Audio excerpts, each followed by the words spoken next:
What's up, guys? Nethervvoid here with more Elite Dangerous Space Truckers for you, episode 7. And today we're going to be talking about and as soon as I get my chair adjusted, apparently, my top 10 favorite movies, which was kind of a hard topic, actually, because there are so many movies out there, and I even know today I forgot about one of them I really liked and had to switch one of them out. So let's see, what are we doing here? I want to make sure that we're either have stuff or will have stuff if we need it. Looks like, okay, this is where we're selling, so we need to buy some waste. Another thing somebody was saying in the comments section, and I should probably go check that out real quick here. Let me go check that out. I thought it was here on episode 6. Oh, that I should make more money from doing missions than trading, so you should check into the mission list often. And I agree with that. I think the problem is a lot of the missions take me out of system, and I don't want to go out of system just yet, so it doesn't really help me. Let's go back. I mean, now I can't do a mission, but if we look at bulletin board, safeways aren't safeways. This is where you shoot someone, I think. Available but unobtainable. So there are no missions for me to obtain. That's okay. We weren't that concerned with that anyway. So also looks like it was Mr. Majestic. He was like, yeah, try a couple episodes of Eve and just see how people like it. If they don't, well, just stop doing it.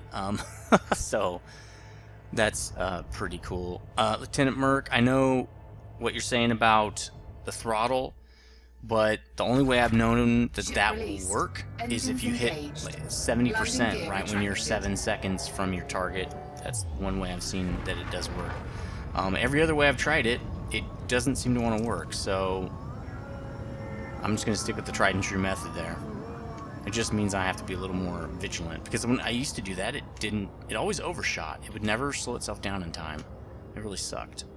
So let's get ourselves up into Super Cruise here, and we can start talking about top 10 movies. I need to switch my thing back to top 10 movies. So what I basically did is kind of looked at all my Blu-rays. I have lots of Blu-rays. I don't think I looked online very long. I know I looked at like IMDb's like top 200 movies of all time or something like that, which I'm not even sure is accurate, because I think the 18th best movie of all time is Interstellar, which is like a brand new movie that just came out, which I saw, and it's awesome, by the way, but it's not the top 18th movie ever made of all time. I just, no, okay? I'm sorry. Again, I love the movie, but it's not top 10. So anyway, or not top 18th. So again, I'm going to start at the bottom because I think that's probably the better way to do it. And at the bottom, I've got Zardoz. So Zardoz is like a late 70s sci-fi movie, which I really like the late 70s and early 80s sci-fi, because it was more about science and more about alternate realities and things like that. It was more logical and less about explosions and naked girls and stuff like that. I mean, it did have some, risque stuff. Like if you look at Star Trek, there's tons of it actually, but well, not tons for back then. But still, it was mainly based on science and like cool way things might happen if our society developed it a little bit different, or if some kind of catastrophic event happened on Earth or something like that. Like Planet of the Apes is one of those things where humans basically nuke ourselves to death or something like that, and apes take over because they evolve. Well, actually, if you look at interdiction, oh great, I'm not very good at interdictions. I'm actually really bad at them. So I haven't done an interdiction in a while, and what I don't have is any shields on me, so I really hope I don't get blown away. Can we get to this? No? There we go. So I don't know what this is going to do for, come on, why is it moving so much? I don't understand the moving thing. Okay, so I evaded it, but now what am I doing here? I'm going exactly away from my target. Okay, well, whatever. Stuff happens. Anyway, what was I talking about? Planet of the Apes or some crap like that? I don't even remember. We're at 70, right? Okay, we are.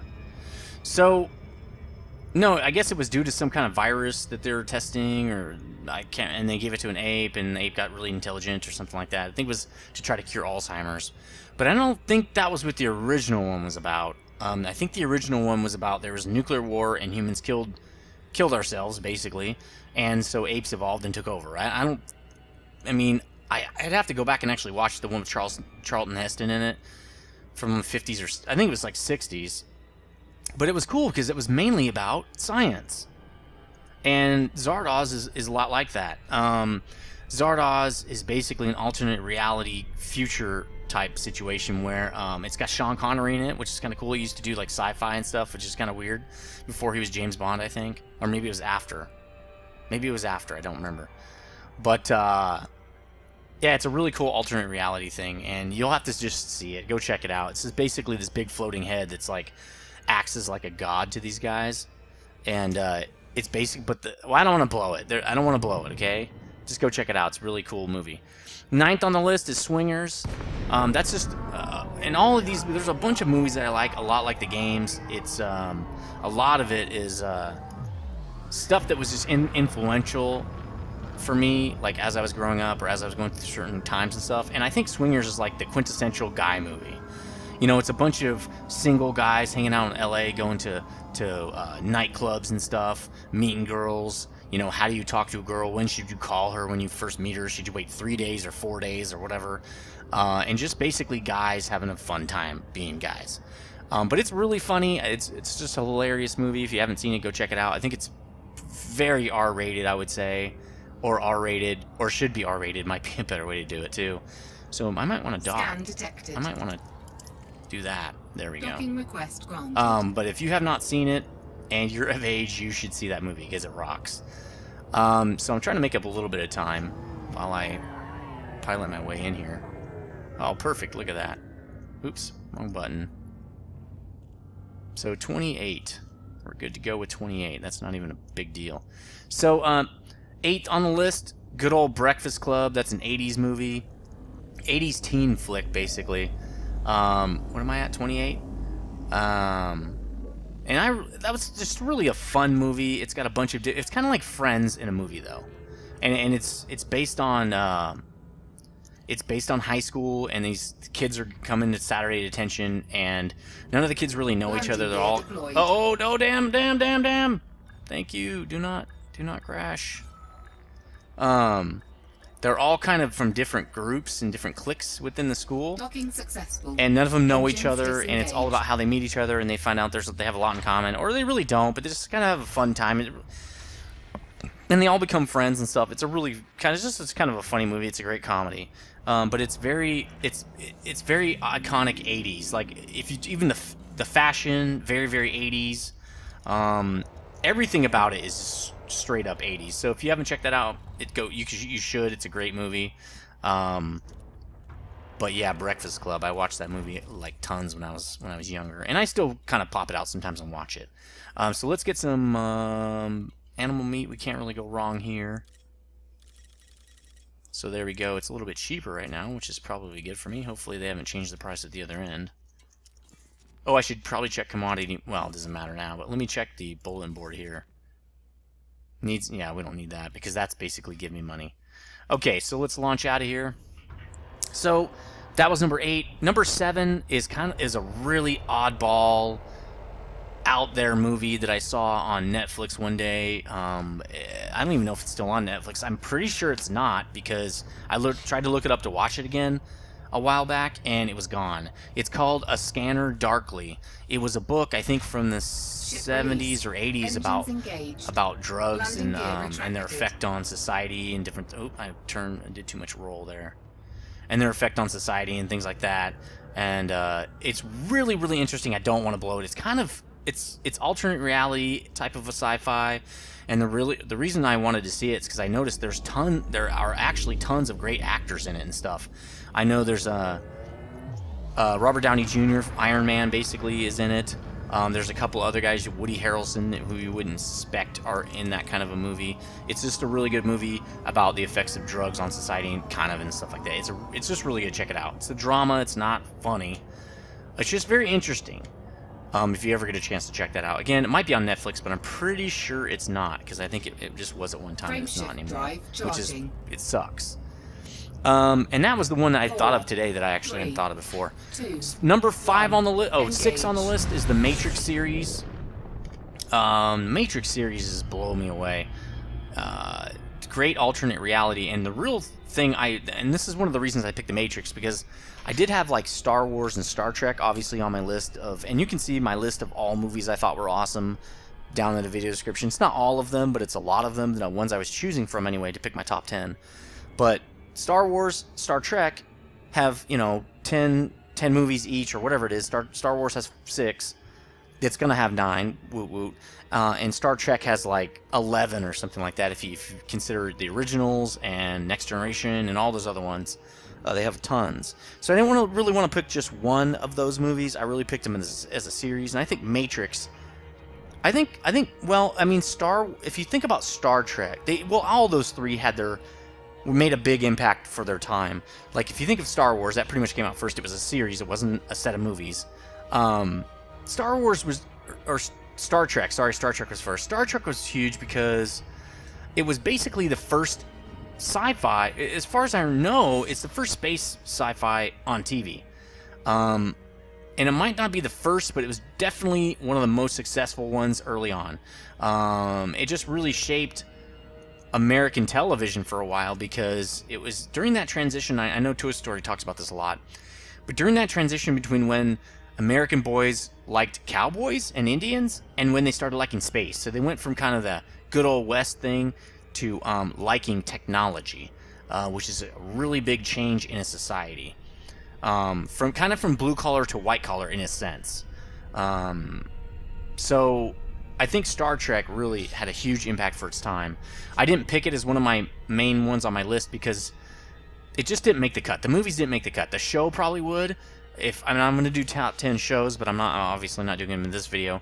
But the movies, I think Star Trek 1 is the one I like the most, which most people hate the most because it was about science. It was a very science approach, and I really liked that. The other ones were like, some of them were political and things like that, and very drama, not really sci-fi technically. But not number 1. Number 1 was awesome. So anyway, with Star Wars was also kind of a big deal because it was during the 80s, and again, space movies were not that prolific at the time. Sci-fi was definitely ramping up, I think, in the late 70s and early 80s as far as movies. I know sci-fi has been around for a long time if you consider books. It's been around for a long, long time. But for movies, in my opinion, and this could be totally wrong, I'm not an expert. This is just from experience. It seems like, and maybe this is a better way to say it, that, you know, sci-fis were really ramping up in the late 70s and early 80s. And I think Star Wars is one of those, you know, put sci-fi on the map kind of movies. Captured the attention of the audience and captured the imagination of the audience. It was very well done, even though I think George Lucas doesn't have a creative bone in his body. He has some creative bones in his body, but I don't think he's the genius everybody thinks he is. I really don't. I think he just got kind of lucky. I think he's a guy who likes sci-fi, who happened to do something people liked at the time. Because if you look at, like, Star Wars 1, Phantom Menace, it was horrible. It was freaking horrible. And people even said, like, don't put Jar Jar in.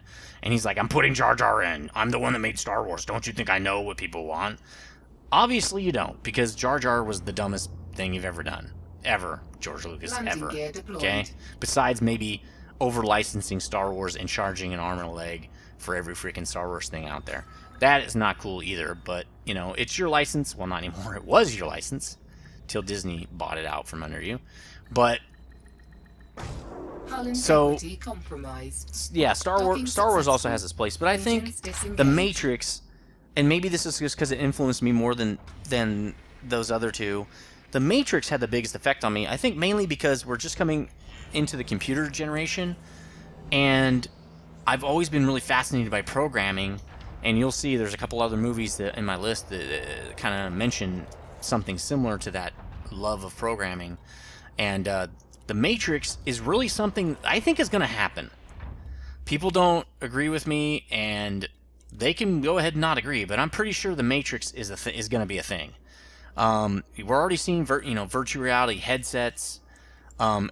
It's only a matter of time before companies are going to want to make virtual reality offices that you log in from home and you walk around the office and you're in virtual reality. Okay, why would they spend all that money to make physical offices if you can just put a headset on and it's like you're there?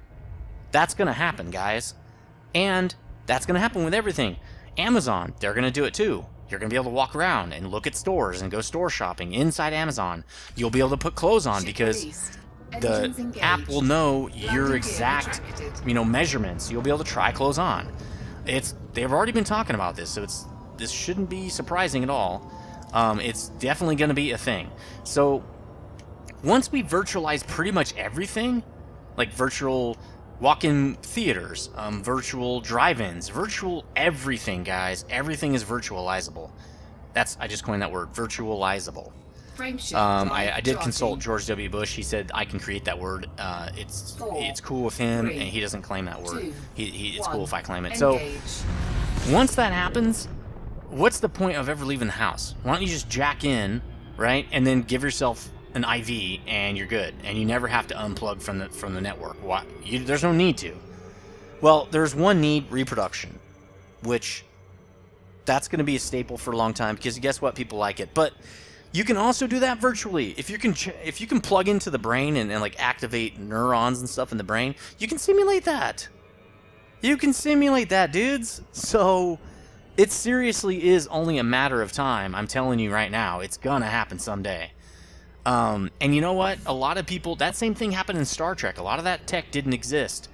I mean, look at this. Here's an exact example of Star Trek tech that actually exists today, and people are like, that'll never happen. Flip phones are just like communicators. You flip it open, and you talk. You flip the flip phone open, of course you have to dial a number, but you talk, okay? That's the only difference. There's a lot of other stuff in Star Trek that actually exists today. So I'm telling you, the Matrix is going to happen, and for me, that's what made it so interesting. And again, it was mainly about the science, at least the first movie was. Not so much about the characters, really. It was more about what's going on in the world, and why is it this way, and it's post-apocalyptic, and why is it post-apocalyptic, what happened. It kept me guessing, and I had to figure out the movie, which I really liked. It wasn't explosion, explosion, explosion. That gets really dull really fast. Hello, Transformers, the first time. Shia LaBeouf sucks.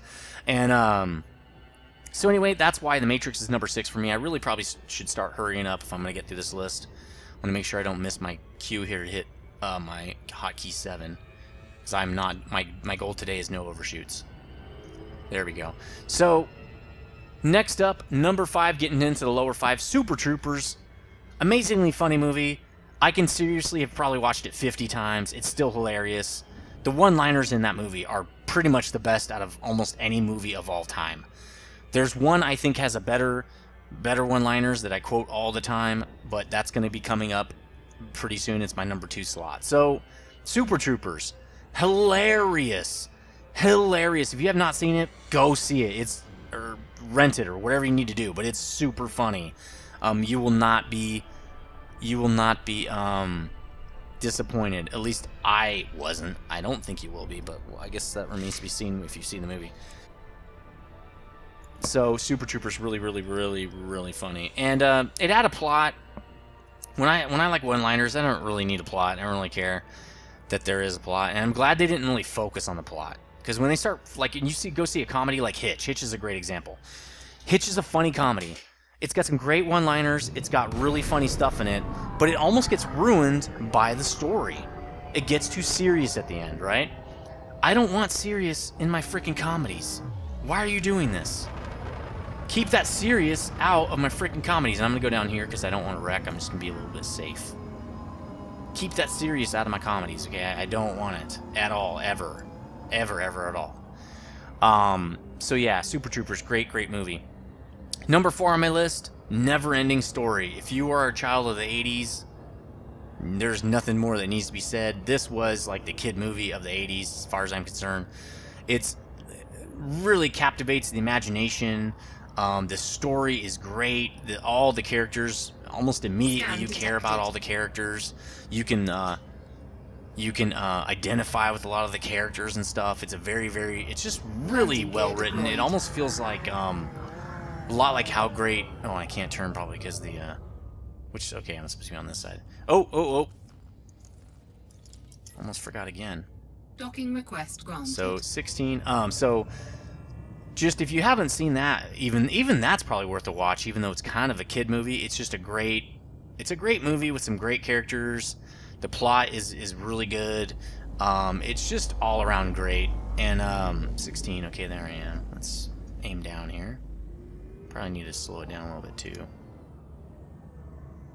There we go. So, oh, still a little off on my direction here. So yeah, Neverending Story, number 4 on my list. Really great movie. Again, what are you doing? Why are you... Stop going forward when I say to stop. Docking there we go. Engines disengaged. See that? That's number 4. I got 10 minutes for 3. That seems like it could be pretty easy. Okay, so, well, this next one might take a while to talk about. Well, I know the number 1 movie will. Hackers, number 3. Hackers was it's kind of a... It's not really an adult movie in a sense. It's definitely a teenage movie, but it's a teenage geek movie. Like I said, I'm a huge programming type of a nerd. I do databases for a living. I think they're fun. I love them. I love that work.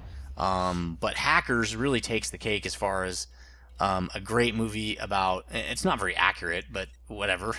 It doesn't... accuracy be damned, apparently. It's a great movie. It's got a great soundtrack. It's really... It's not... very... I would say it's not very close to what it's like to be a hacker. I don't know. I've never been one. I kind of know what it's like to be one just because I've heard and read about some of it, and in the way that it shows it in the movie is really not that accurate in that sense. It's just a really fun movie, and it definitely piqued my interest about programming and getting into IT and things like that. It's still an awesome movie. Plus, you get to see Angelina Jolie's boobs, so you can't really go wrong there. That's whenever you get to see Angelina Jolie's boobs, it's a good time. So check that out. They're actually really nice, by the way. But anyway, we could probably spend a lot of time talking about that, and we are running out of time. And this is a very, very busy station, isn't it? Let's get out of here. Nope, we want to go that way. We don't want that. We want to... What are you doing? No. Come on, buddy. Okay, here we go. All right. So, number 2. Number 2 is Monty Python and the Search for the Holy Grail. Again, that's Monty Python and the Search for the Holy Grail. In my opinion, best comedy of all time. The guys from Monty Python are hilarious. Their one-liners, hilarious. Again, I like British humor, though. I guess it could be a little dry. But I think it's just beyond funny. It's definitely, like, kind of intellectual style humor.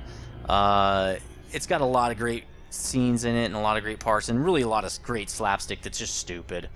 Again, a lot of great quotes from there, like, help, help, I'm being oppressed. You can yell that out if your friend's beating you up in the cafeteria, and anybody who's seen that movie will laugh.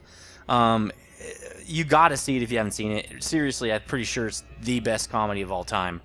And it's actually a really old movie. I think it's like a late 70s movie, so it's been around a long time. It's not like it's new.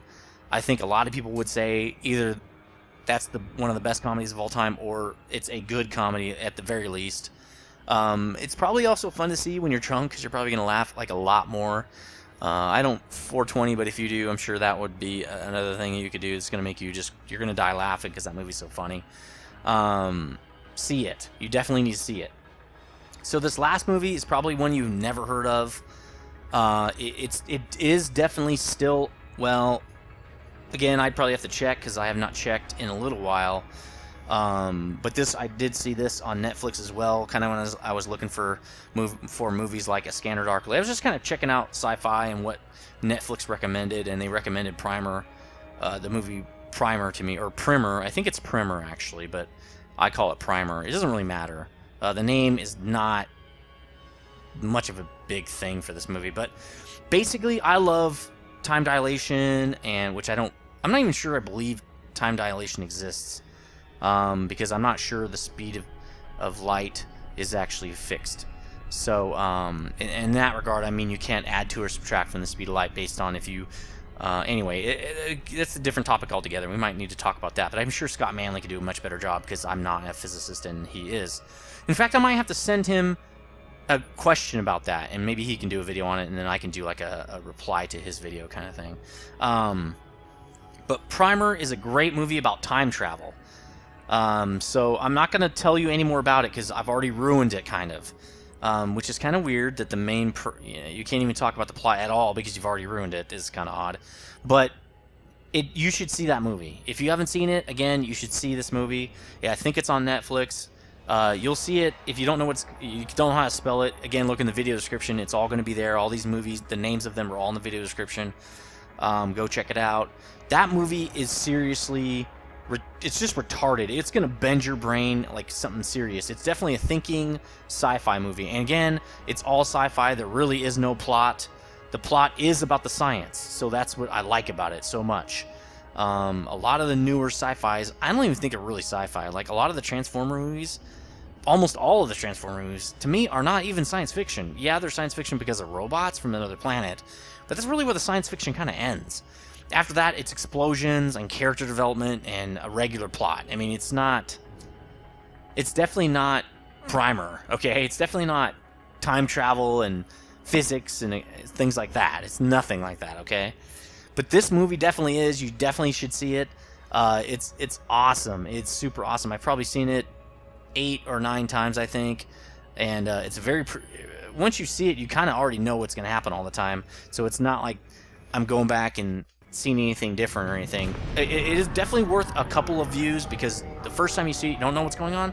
But the second time, it's one of those movies when you watch it again, you're like, oh, now I get that foreshadowing.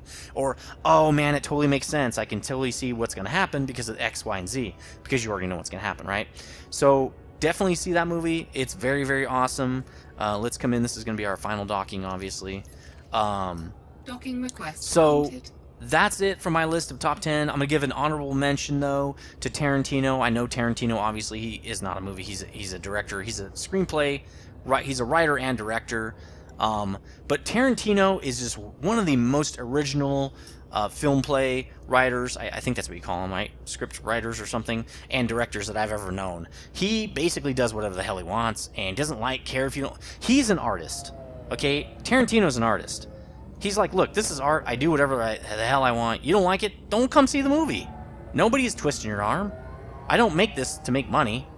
You know, I mean, obviously he does, but he's not. He's like, if it makes money, it's because people want to see it, not because, you know, there are explosions and naked girls. That's really not what his movies are about.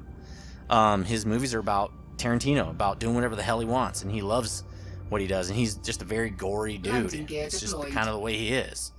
Again, he doesn't ask if it's cool or if people like it or let's do it, you know, let's get a group of people in here and make sure they like it or something like that. What do they call those focus groups? We don't care. He doesn't care about focus groups.